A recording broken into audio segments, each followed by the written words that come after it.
जय हिंद मेरे प्यारे दोस्तों। तो फ्रेंड्स, आज के इस वीडियो में आपका एक बार फिर से स्वागत है। तो आने वाले लगभग सभी कंपटीशन एग्जाम्स में ये जो क्वेश्चंस है ये पूछे जाएंगे और इसी आशा के साथ मैं अपना ये वीडियो शुरू करता हूँ। तो फ्रेंड्स, आज हम देखते हैं अपना पहला क्वेश्चन क्या दे रखा है। तो पहला क्वेश्चन हमें दे रखा है, निम्न में से किस दिन खरसावा गोलीकांड घटित हुआ था। तो फ्रेंड्स, ऑप्शन ए में हमें दे रखा है 1 दिसंबर 1947। ऑप्शन बी में दे रखा है 1 जनवरी 1948। ऑप्शन सी में दे रखा है 13 अप्रैल 1919 और ऑप्शन डी में दे रखा है नन ऑफ दीज। तो फ्रेंड्स, यहाँ से हम देख सकते हैं कि जो 1 जनवरी 1948 को ये जो खरसावा गोलीकांड है ये घटित हुआ था। तो इसका राइट आंसर क्या होने वाला है? इसका राइट आंसर होने वाला ऑप्शन बी। तो यहाँ से हम देख सकते हैं ऑप्शन बी इसका राइट आंसर होने वाला है, मतलब कि 1 जनवरी 1948 को खरसावा गोलीकांड घटित हुआ था। इसके आगे हम खरसावा गोलीकांड के बारे में थोड़ा विस्तार से चर्चा करते हैं। तो 1 जनवरी 1948 को झारखंड के सरायकेला खरसावा में यह घटना हुई थी, जब हजारों आदिवासी लोगों की भीड़ पर पुलिस ने मशीन गनों से फायरिंग कर दी थी। इसमें हजारों लोग मारे गए थे। समाजवादी नेता राम मनोहर लोहिया ने तो इसे आज़ाद भारत का जलियांवाला बाग हत्याकांड करार दिया था। तो फ्रेंड्स, ये जो जलियांवाला बाग हत्याकांड है ये कब हुआ था? ये हुआ था 13 अप्रैल 1919। तो जब भारत आज़ाद नहीं हुआ था तो ये जलियांवाला बाग हत्याकांड तब हुआ था 13 अप्रैल 1919 को। इसके साथ ही यदि हम देखते हैं तो 1 जनवरी 1948 को खरसावा गोलीकांड हुआ था। तो ये खरसावा कहाँ पड़ता है? हमारे झारखंड जिले में ये खरसावा पड़ता है। अब इसके आगे हम देखते हैं क्वेश्चन सेकंड में, हाल ही में केंद्र सरकार ने निम्न में से किस राज्य के भूस्खलन को गंभीर प्रकृति की आपदा घोषित किया है? तो अभी हाल ही में किस राज्य में भूस्खलन हुआ था और इस भूस्खलन को गंभीर प्रकृति की आपदा घोषित किया है? किस केंद्र सरकार ने ऐसा किया है, हमें बताना है।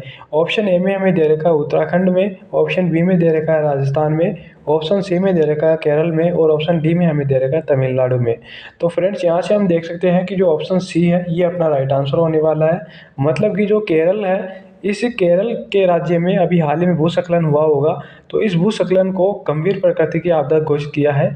तो केंद्र सरकार ने इस केरल राज्य के भूस्खलन को गंभीर प्रकृति की आपदा घोषित किया है। तो यहाँ से हम देख सकते हैं कि जो अपना ऑप्शन सी है ये राइट आंसर होने वाला है, केरल। इसके आगे हम देखते हैं थर्ड में। तो केरल से रिलेटेड, केरल के वायनाड जिले में भीषण भूस्खलन के कारण 100 से ज़्यादा लोगों की मौत हो गई।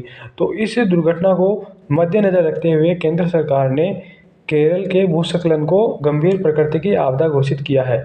इसके आगे थर्ड क्वेश्चन में चलते हैं। तो हाल ही में समुद्र पर भारत के पहले कांच के पुल बोस्टरिंग आर्क ब्रिज का उद्घाटन कहाँ किया गया है, ये हमें बताना है। तो फ्रेंड्स, जो भारत का पहला कांच का पुल है, मतलब ग्लास ब्रिज है, ये बनने जा रहा है जिसका नाम है बोस्टरिंग आर्क ब्रिज। इसको कहाँ पर उद्घाटन किया गया है ये हमें बताना है। ऑप्शन ए में दे रखा है कर्नाटक राज्य में, ऑप्शन बी में दे रखा है केरल राज्य में, ऑप्शन सी में दे रखा है आंध्र प्रदेश राज्य में और ऑप्शन डी में दे रखा है तमिलनाडु राज्य में।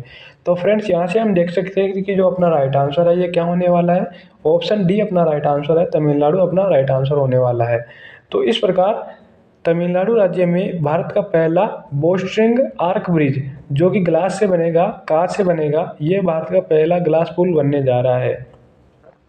यहाँ से हम देखेंगे तमिलनाडु के मुख्यमंत्री M.K. स्टालिन ने 31 दिसंबर 2024 को कन्याकुमारी में समुद्र के ऊपर भारत के पहले कांच के पुल का उद्घाटन किया। यह कांच का पुल कन्याकुमारी में स्थित पर्यटन स्थल विवेकानंद रॉक मेमोरियल को 133 फीट ऊंची तिरुवल्लुवर प्रतिमा से जोड़ती है। इसके साथ ही फोर्थ क्वेश्चन में हम चलते हैं। तो हाल ही में लक्ष्य सेन ने king cup international badminton open 2024 में कौन सा पदक जीता है?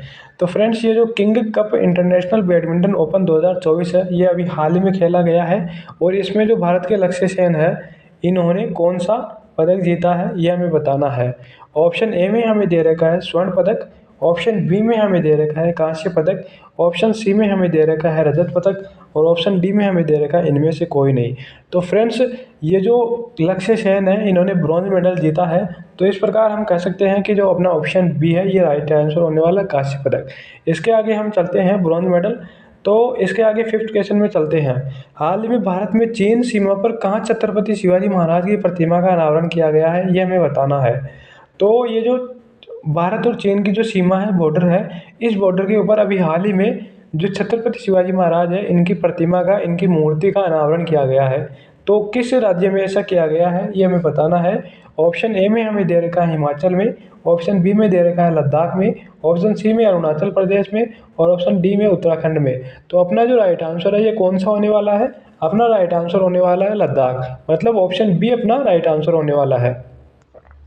इसके आगे हम देखते हैं, हाल ही में लद्दाख की पेंगोंग झील के किनारे छत्रपति शिवाजी महाराज की प्रतिमा का अनावरण किया गया है, मूर्ति बनाई गई है। यह प्रतिमा चीन सीमा के पास 14,300 फीट की ऊंचाई पर स्थापित की गई है। तो मतलब जो समुद्र तल है उससे ऊंचाई कितनी है इसकी? 14,300 फीट। इसके आगे हम छठे क्वेश्चन में चलते हैं। तो संयुक्त राष्ट्र ने वर्ष 2025 के लिए निम्न में से कौन सी थीम निर्धारित की है? तो ये जो संयुक्त राष्ट्र है हर बार अपनी थीम बनाता है, तो इस बार वर्ष 2025 के लिए इन चारों में से कौन सी थीम इन्होंने निर्धारित की है ये हमें बताना है। ऑप्शन ए में हमें दे रखा है अंतर्राष्ट्रीय सहकारिता वर्ष, ऑप्शन बी में हमें दे रखा है अंतर्राष्ट्रीय क्वांटम विज्ञान एवं प्रौद्योगिकी, ऑप्शन सी में हमें दे रखा है अंतर्राष्ट्रीय शांति और विश्वास और ऑप्शन डी में दे रखा है उपयोग सभी। तो फ्रेंड्स यहाँ से हम देख सकते हैं कि जो अपना ऑप्शन ए है ये राइट आंसर होने वाला है। संयुक्त राष्ट्र ने वर्ष 2025 के लिए कौन सी थीम बनाई है? अंतर्राष्ट्रीय सहकारिता वर्ष। इसके आगे हम देखते हैं, तो इससे रिलेटेड पॉइंट हमें दे रखा है, संयुक्त राष्ट्र ने साल 2025 के लिए अंतर्राष्ट्रीय हिमनद संरक्षण वर्ष घोषित किया है। मतलब साल 2025 को क्या घोषित किया है? अंतर्राष्ट्रीय हिमनद संरक्षण वर्ष। और इसके अलावा साल 2025 को अंतर्राष्ट्रीय सहकारिता वर्ष भी घोषित किया है। इसके आगे हम सातवें क्वेश्चन में चलते हैं। हाल ही में वर्ष 1984 के भोपाल गैस त्रासदी से निकलने वाली जहरीले कचरे का निपटान कार्य कहाँ शुरू किया गया है? तो ये जो भोपाल गैस त्रासदी हुई थी 1984 में, तो ये जो इस भोपाल गैस त्रासदी से जो जहरीला कचरा निकला था, इस वेस्ट के मैनेजमेंट के लिए ये जो कार्य है ये कहाँ शुरू किया गया है ये हमें बताना है। ऑप्शन ए में हमें दे रखा झारखंड, ऑप्शन बी में दे रखा उत्तर प्रदेश, ऑप्शन सी में दे रखा बिहार और ऑप्शन डी में दे रखा मध्य प्रदेश। तो फ्रेंड्स इसका तो हमें सीधा सा राइट आंसर होने वाला है मध्य प्रदेश, क्योंकि जो भोपाल है ये मध्य प्रदेश की राजधानी है। तो इसका राइट आंसर कौन सा होने वाला है? डी इसका राइट आंसर होने वाला है मध्य प्रदेश। इसके आगे हम भोपाल गैस त्रासदी के बारे में जानते हैं। भोपाल इंडिया ऑन December 2-3 1984, मतलब 2 और 3 दिसंबर 1984 को इंडिया में भोपाल में ये जो भोपाल की गैस त्रासदी हुई थी, तो the leaked released methyl isocyanate MIC, a high toxic gas from a pesticide plant owned by Union Carbide India Limited. तो ये जो कंपनी का नाम दे रखा है यूनियन कार्बाइड इंडिया लिमिटेड, इस कंपनी में ये जो मिथाइल आइसोसाइनेट है इस नाम की गैस लीकेज हो गई थी और वहाँ पर आग लग गई थी। तो फ्रेंड्स इस कारण ये हादसा हुआ, भोपाल गैस त्रासदी हुई और ये मध्य प्रदेश में हुई थी। तो अभी हाल ही में मध्य प्रदेश में इस भोपाल गैस त्रासदी जो जहरीला कचरा था इसको समेटने का कार्य किया गया है। इसके आगे 8वें क्वेश्चन में चलते हैं। प्रतिवर्ष DRDO अपना स्थापना दिवस कब मनाता है? 1 जनवरी, 2 जनवरी, 4 जनवरी और 7 जनवरी। तो फ्रेंड्स DRDO है, मतलब जो ये भारत का रक्षा अनुसंधान क्षेत्र ऑर्गेनाइजेशन है, ये 1 जनवरी को प्रतिवर्ष अपना स्थापना दिवस सेलिब्रेट करता है। इसके आगे हम देखते हैं, तो DRDO की स्थापना सन कब हुई थी? सन 1958 1958 में हुई थी। रक्षा अनुसंधान एवं विकास संगठन DRDO हर साल 1 जनवरी को अपना स्थापना दिवस मनाता है और इस साल 1 जनवरी 2025 को DRDO ने अपना 67वां स्थापना दिवस मनाया है। इसके आगे चलते हैं। हाल ही में ग्लोबल पावर सिटी इंडेक्स 2024 में शीर्ष स्थान पर किसे मिला है? तो ये जो ग्लोबल पावर सिटी इंडेक्स 2024 है ये अभी हाल ही में रिलीज़ की गई है। तो ये क्वेश्चन अपना मोस्ट इंपॉर्टेंट होने वाला है सभी कंपटीशन एग्जाम्स के लिए। इसके आगे हम देखते हैं शीर्ष स्थान पर किसे मिला है, हमें बताना है। न्यूयॉर्क को, ऑप्शन बी में दे रखा है लंदन, ऑप्शन सी में दे रखा है टोक्यो और ऑप्शन डी दे रखा है पेरिस। तो फ्रेंड्स यहाँ से हम देख सकते हैं कि जो अपना ऑप्शन ए है ये राइट आंसर होने वाला है। मतलब कि ग्लोबल पावर सिटी इंडेक्स 2024 है, ये इसमें शीर्ष स्थान किसे मिला है? न्यूयॉर्क को इसमें शीर्ष स्थान मिला है। इसके आगे हम देखते हैं क्वेश्चन नंबर 10 में।